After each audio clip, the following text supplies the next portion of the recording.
Bonjour, bienvenue à l'Atelier Librairie, le livre voyageur, animé par Fabienne Roch et moi-même, Bruno Lalonde. Nous sommes à Montréal le 8 octobre 2019. Alors j'offre cette petite lecture à cet ami poète remarquable, dont j'ai eu l'occasion de dire tout le bien que j'en pensais, mais je vais quand même réitérer mes propos. Donc, j'offre cette petite lecture vidéo à Karel Logiste.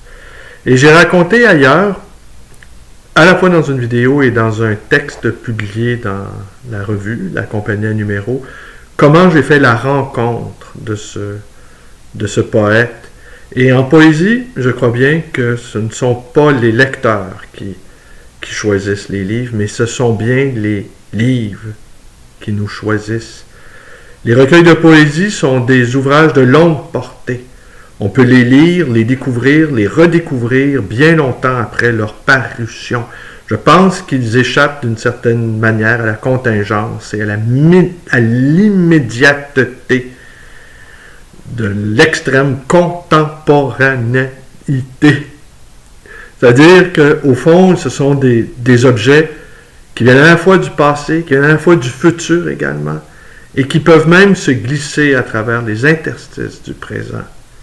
Alors ce sont des objets atemporels et qui nous capturent. Alors j'ai raconté que je m'étais mis en scène, dans un endroit où on vend toutes sortes d'objets. Et j'avais imaginé que nous étions après la fin du monde. Nous étions dans un univers où on ne fabriquait plus d'objets, on ne fabriquait plus de livres, on ne fabriquait plus rien. Et dans ce magasin, il y avait quelques rayonnages de livres. Et c'est là que j'ai découvert J'arrive à la mer, publié aux éditions La Différence de Karel Logiste. Tout de suite, l'écriture, à la fois simple, à la fois limpide, juste, poète se doit d'être exact. Et il est plus difficile qu'il n'y paraît, écrire une poésie simple qui ouvre des horizons. C'est ce que fait la poésie de Karel Logiste. Elle ouvre des horizons, elle permet une respiration. J'arrive à la mer tout à coup. Cette impression, l'océan qui s'ouvre devant nous, cette impression de vastitude, cette impression de liberté. Et c'est quoi la poésie? C'est peut-être une bonbonne d'oxygène, dans un univers où les images prennent possession de tout, où la parole prend aussi possession de tout, mais peut-être pas la nôtre. Notre parole, nôtre, a beaucoup de difficultés à se frayer un chemin dans cette cacophonie. Alors j'arrive à la mer et après, plus tard, j'ai découvert d'autres livres de lui, Le sens de la visite, entre autres, et Tout emporté. Me permet d'ajouter aussi que Karel Logiste nous a offert quelques poèmes dans cette fameuse revue, dont je suis l'instigateur, la revue La Compagnie à numéro, et ça a été un immense bonheur que de le publier, et cette générosité-là, sienne, on en est lui, nous en sommes encore reconnaissants. Alors, aujourd'hui, sur sa page Facebook, d'ailleurs, régulièrement, il nous offre de ses poèmes, toujours magistralement bien écrits. Et c'est assez étonnant de voir au milieu de cette écriture-là numérique quelque chose qui apparaît, et qui sonne juste, et qui est vrai. Et il nous offre donc de temps à autre de ces poèmes que je prends toujours plaisir à les lire. Et c'est là aussi que le poème nous happe. On ne choisit pas. C'est le poème qui nous attrape par le collet. Et là, il anime prochainement un atelier d'écriture qui porte sur l'arbre. Et on a un ami commun, Guy Marchand, qui est également libraire, que je ne connais pas, que je n'ai jamais rencontré, qui est également poète. Et il lui a suggéré la lecture d'Arbre de Paul-Marie Lapointe. Alors, je me suis empressé d'ajouter mon grain de sel et que je lirai un ou deux passages d'Arbre Je vais vous montrer, d'abord, je possède 2 éditions d'Arbre. La première, je ne sais pas où elle est, je n'entreprendrai pas de la chercher, mais mes bibliothèques, parce qu'elles sont disséminées un peu partout dans l'atelier librairie, et l'édition de 1960. Et la petite curiosité, en fait, je dirais, c'est qu'on y trouve la paraphe de ma mère, de ma propre mère.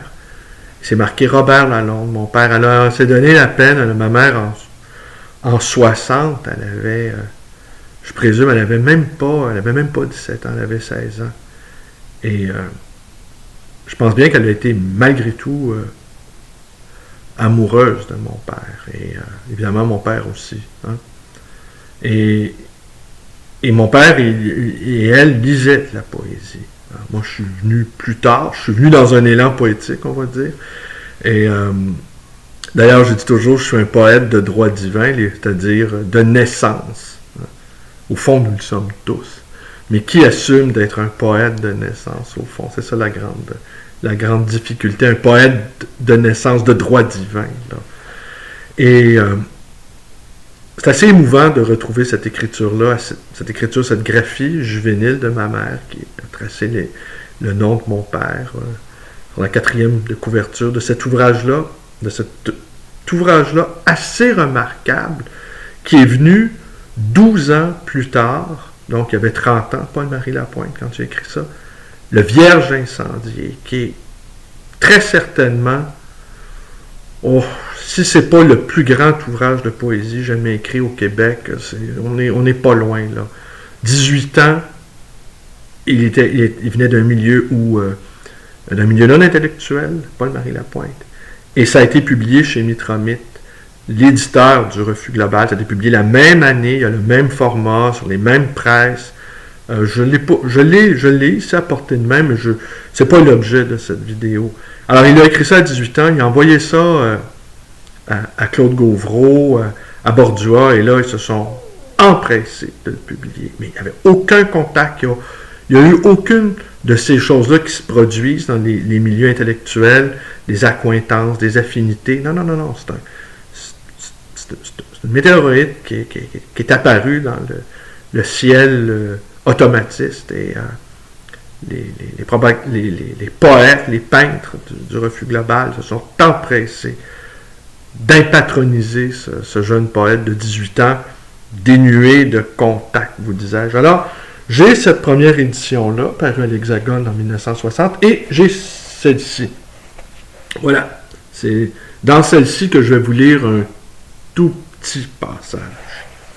Alors, mais d'abord, un mot sur cet ouvrage que je vous montre ici à l'écran. C'est Arbre, de Paul-Marie Lapointe, la réédition parue aux éditions Erta. En 1978, un petit tirage de 70 exemplaires. C'est donc un ouvrage de bibliophilie. Mais, à strictement parler, selon mes critères à moi, il ne rencontre pas parfaitement les critères de la bibliophilie d'art. C'est-à-dire, le texte est venu en 1960, Giguère l'a interprété à sa manière, vous allez le voir, je vais vous montrer une planche ou deux, en 1978.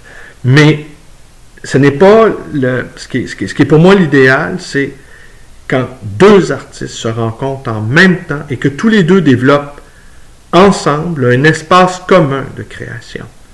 Que le poète ou la peintre, ou la poète et la peintre se rencontrent et décident ensemble d'un ouvrage et qu'ils travaillent de concert ensemble à créer quelque chose d'unique. Alors ici, la poésie a précédé, de presque 2 décennies, la reprise de Roland Giguère. Alors, mais l'ouvrage est magnifique, cependant. Il rencontre les critères objectifs de la bibliophilie, choix du papier, petit tirage, reliure absolument magnifique. Je ne sais pas si on peut voir. Voyez, on voit bien. La justification du tirage, donc, vous disais-je, c'était le 70 exemplaires, et le mien porte le numéro 39. Voilà. Donc, encore là, en bibliophilie de pointe, plus on, 70 exemplaires, c'est bien suffisant. Ça, c'est correct. Mais ça avait été numéro 1. Et l'exemplaire des deux artistes, signé par les deux artistes, là, c'est la quintessence bibliophilique. Je vais vous montrer, avant d'aller de vous lire un ou deux courts passages, je vais vous montrer une des sérigraphies. Une des sérigraphies de Hollanghière. Je ne sais pas si on la voit bien.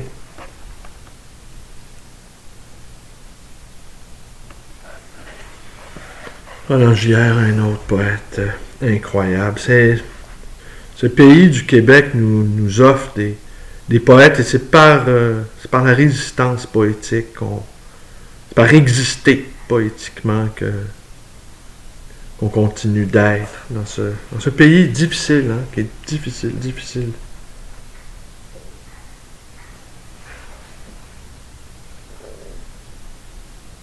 Ah oui. Bouleau, merisier jaune et ondé, bouleau flexible, acajou sucré, bouleau, merisier odorant, rouge, bouleau, rameau de couleuvre, feuille engrenage, vidé, bouleau cambrioleur à feuilles de peuplier, passe les bras dans les cages du temps, captant l'oiseau, captant le vent, bouleau à l'écorce fendant l'eau des fleuves, bouleau fontinal, fontaine d'hiver, jet figé, bouleau des parquets, cheminée du soir, galbe des tours et des balles, albatros dormeur, aubier entre chien et loup, aubier de l'aube au fanaux.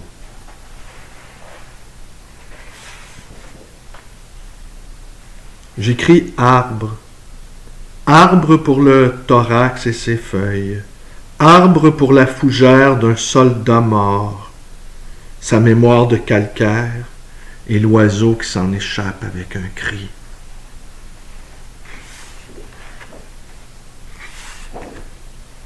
Arbre, arbre pour l'arbre et le huron, arbre pour le chasseur et la hache, arbre pour la sirène et le blé, le cargo, le cheval.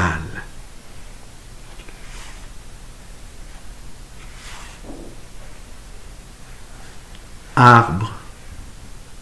L'arbre est clou et croix. Croix de rail et de papier, croix de construction, d'épée, de fusil, croix de bombardier, téléphone, haut fourneau, sémaphore, croix d'aluminium et de néon, croix de gratte-ciel et de chien, de torture et de faim. Chaînes musclées, chiens gendarmes, chevaux, chaînes aux gros fruits, photographes et tournesols, tête franciscaine, chaîne fruits, blanc ou bicolore, selon le délire, ou rien. Alors voilà, c'est tout pour aujourd'hui. Mais non, ce n'est pas tout pour aujourd'hui parce que je vais faire une deuxième vidéo pour vous parler de ma compagne, de mon amoureuse, Fabienne Rock, dont c'est l'anniversaire aujourd'hui. Et je vais vous dire, je vais vous exprimer comment c'est vivre avec une femme artiste exceptionnelle, femme aux multiples talents, peintre, autrice, hein, je m'y fais à ce mot d'autrice, vrai talent d'écriture, une femme dont toute la vie, au fond, tourne autour de l'art et de la quête du sens. Voilà, c'est tout pour le moment. Alors, dans quelques minutes. Merci.